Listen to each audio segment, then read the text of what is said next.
These three principles are the three principles of the questions that will be asked in the grave. Hence, there are three questions and there are three principles. What are those questions? What are the questions that will be asked in the grave? Do you know? Has your father not told you? Yeah, what are the three questions that you'll be asked in the grave? When a person dies, they go into the grave, they get buried. Yeah? Angels will come and they will ask this person, Muslim, non-Muslim, every single person will be asked these three questions in the grave. Irrespective of what gender they are, how they died, whether they died at sea, whether they were buried, as soon as you enter into the realm of the barzakh, you are asked three questions. This is the conclusion of your life. If you answer correctly, Allah subhanahu wa ta'ala will praise this servant. And He will say, Sadaqa abdi, my servant has spoken the truth. Make for him now his grave a garden from the gardens of Jannah.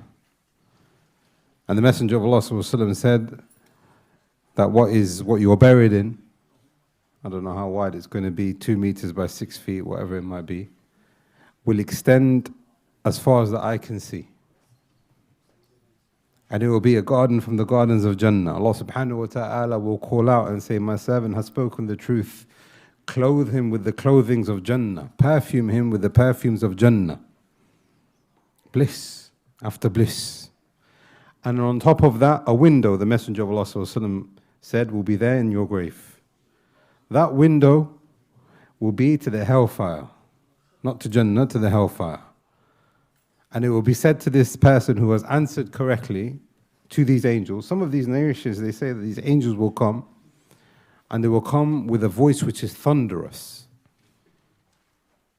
As in, it's not going to be pleasant. Who knows the names of these angels? Why are they called Munkar and Nakir? You've got these biscuits here. You can choose one, not all of them. Munkar and Nakir. Why are they called Munkar and Nakir? The ulama have given two explanations. Either people live their life in the realm of this dunya making inkar of them, meaning nothing's going to happen when I pass away. It'd be ridiculous. I'm going to be asked questions by angels. They make inkar. Another reason why the ulama have called or given an explanation as to why they're being called Munkar and Nakir is because when you see them, you'll be scared. Your soul will make inkar of this sight of these angels that are there in front of you. Some of these narrations, the scholars have doubted whether they are authentic or not, but we can mention them. Some of these narrations, they say that the angels will come, Munkar and Nakir, 2 angels. Some of them said it's 1 angel. And the eyes of the angel will be terrifying for you to look at. It won't be like normal eyes, like brown or blue. The eyes of the angel that will look at you and ask you this question, again, in this thunderous voice. Man Rabbuk? Ma Dinuk? Man Nabiyuk? He's not going to be giving you any favors. Stern-faced angel. Another narration from the Messenger of Allah, again, authenticity, Allah knows best. He will have a mallet with him, the size of a mountain. If you answer correctly, khalas, the mallet doesn't touch you, but the hammer, mallet, yeah? But if you answer incorrectly, he hits the inhabitant. Messenger of Allah said, as for the kafir and the munafiq, he will say, huh? Huh? Ma adri. What are you saying? Man rabbuk? What is this? I don't know. Ma dinuk? سمعت الناس يقول فقلت.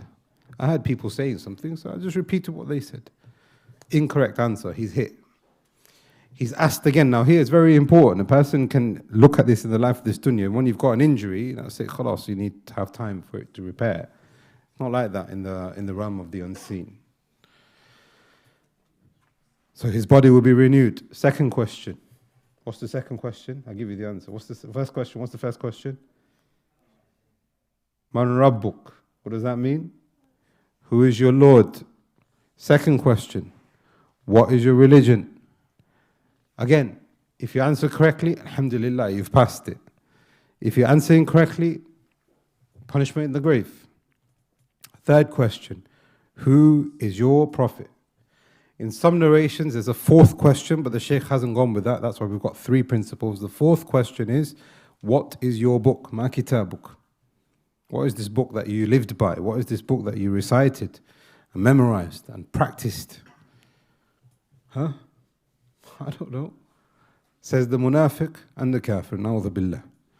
Now here, how can you answer correctly when you're in that situation of fright, when you don't know these Thalathat al-Usul in the dunya?